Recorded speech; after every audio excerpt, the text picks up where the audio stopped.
Bonjour, soyez bienvenus sur Smartless Maui TV.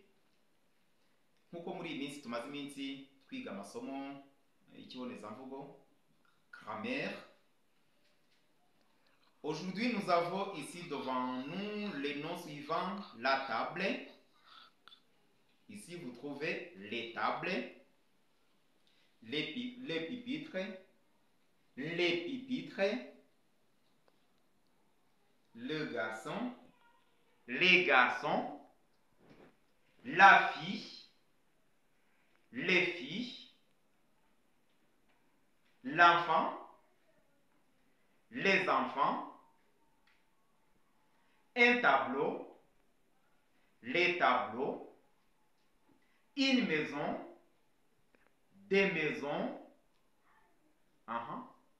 Murabona ko hano hari la, le et l'apostrophe, un et in.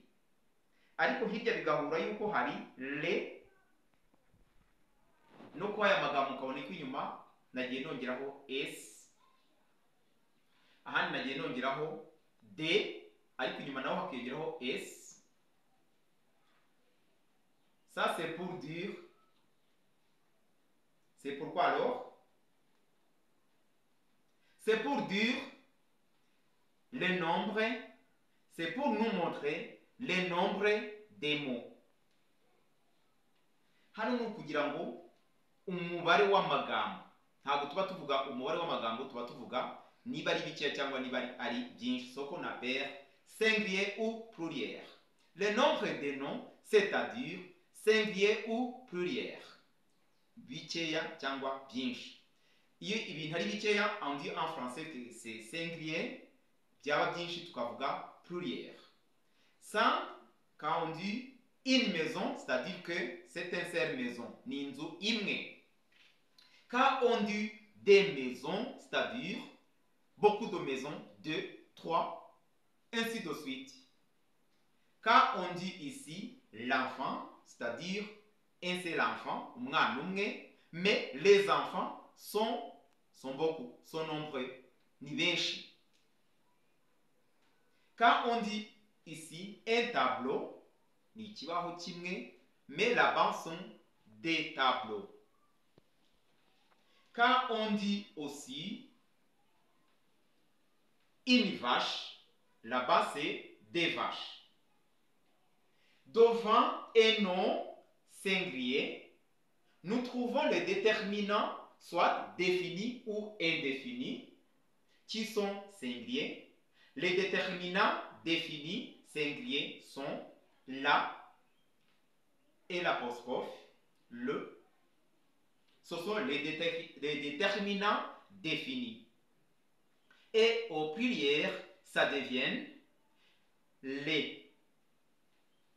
Igihe cyose uzabona ijambo ritangirwa na les tables, les enfants, bigaragaza ko iryo jambo mbere na mbere riri muri pluriel, riri mu bwinshi.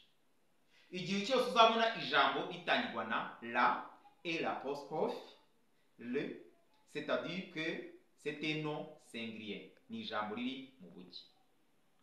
Aussi, pour le déterminant indéfini, quand il trouve les déterminants indéfinis devant le nom, un et il, c'est-à-dire que le nom se trouve au singulier.